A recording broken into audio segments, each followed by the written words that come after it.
So my name is Omar Rampersad. It is 7:09 p.m. May 30th, 2019. So I tweeted a bunch of tweets about harassment and abuse and so on. Um,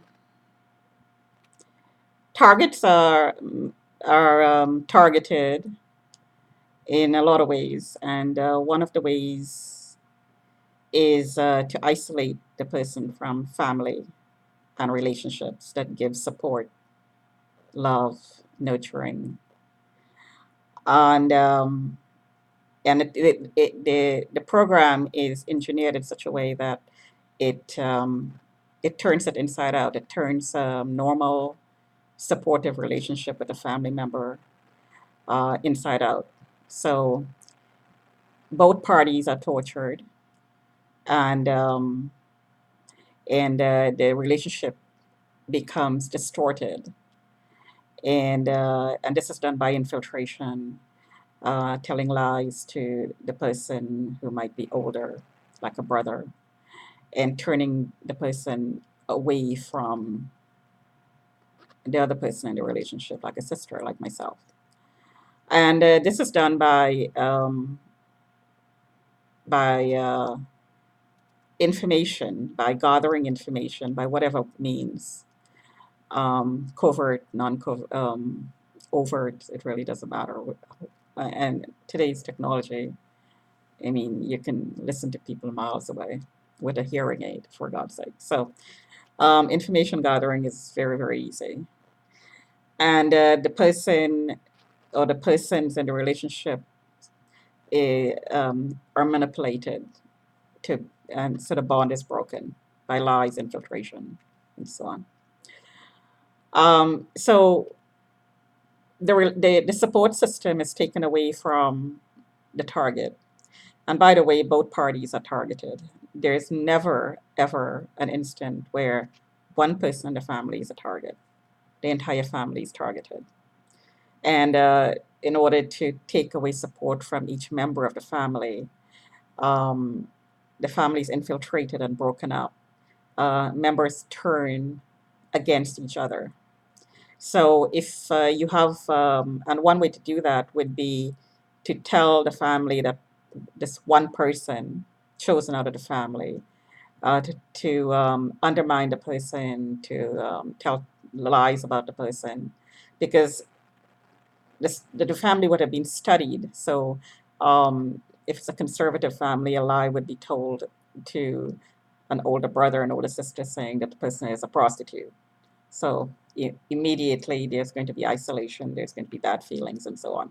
So when this happens, and if the family turns um, against the one person and becomes an informant to the targeting team, then each person in the family reports something different, maybe, and they argue amongst each other.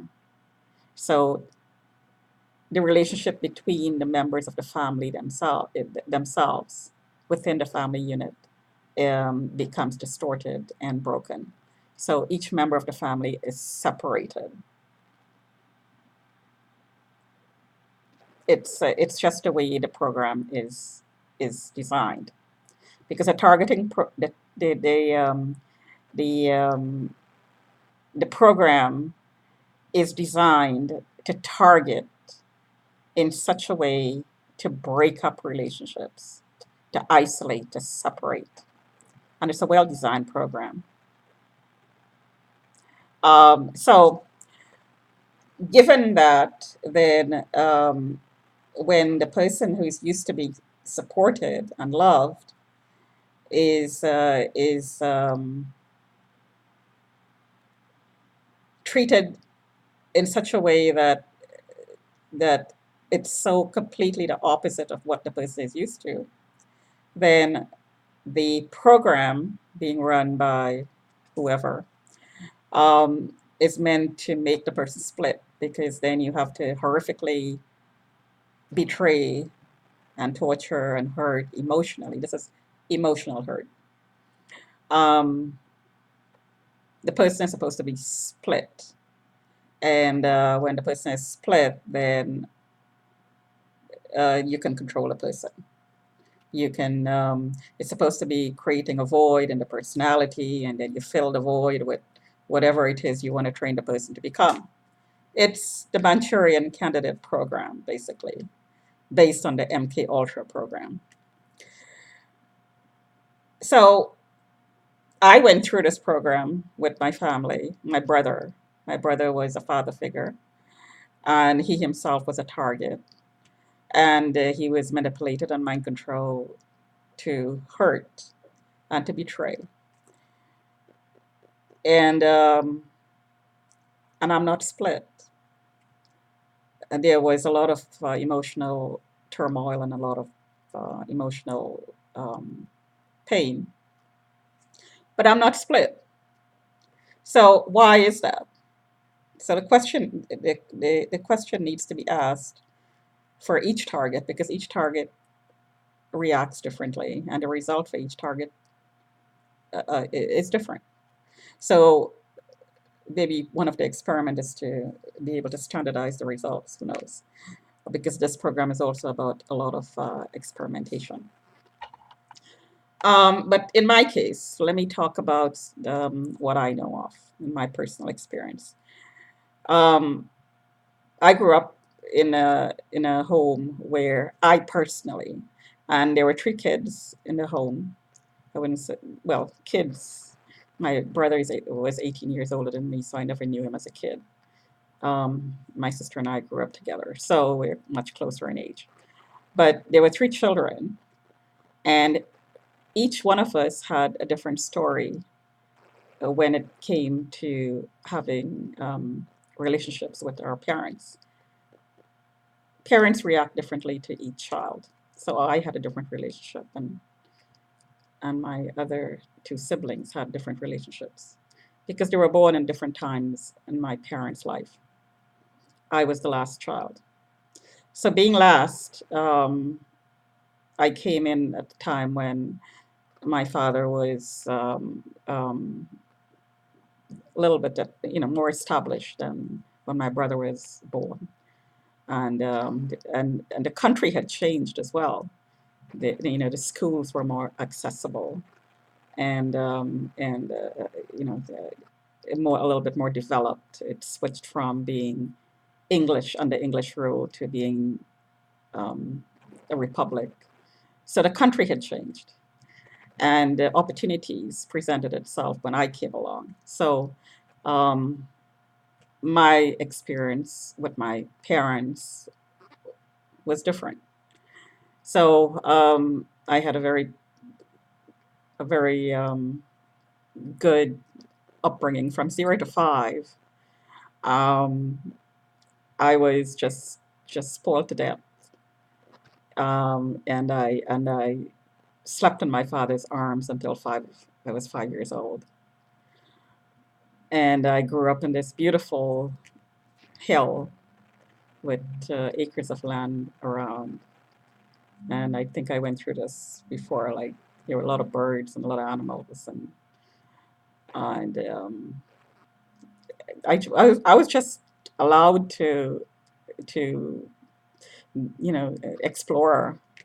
And my mother never yelled at me. I can't remember getting one slap from my mother anywhere on my body ever. Um, so the first 5 years of my life, I knew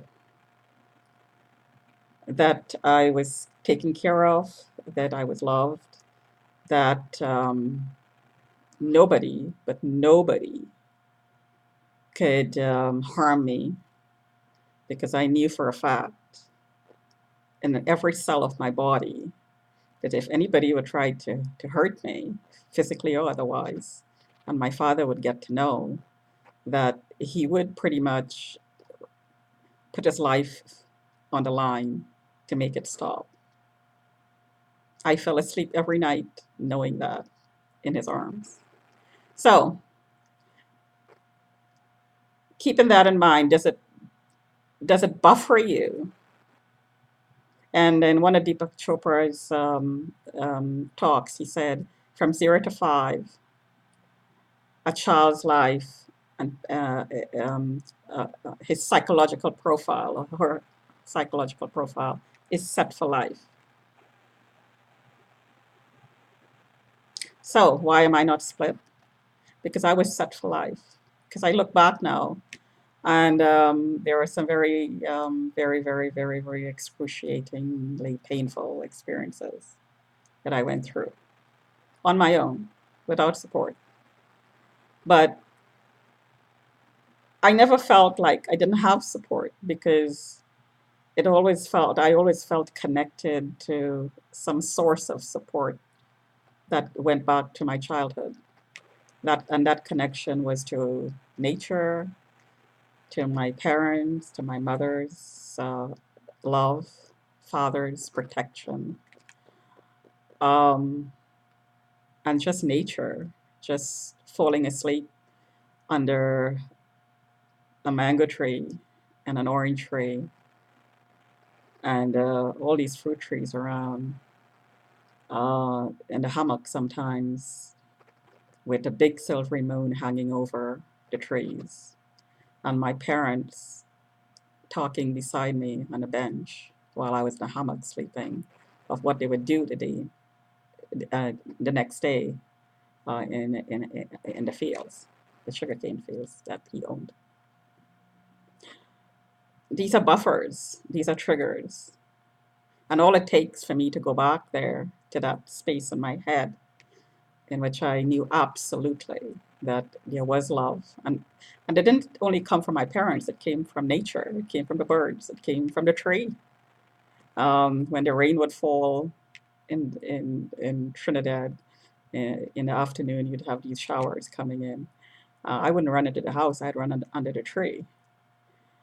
Just the connection, the feeling of being connected to the source of comfort and love that went beyond my parents, because my parents, excuse me, um, um, were part of that whole environment that that had a connection to something greater.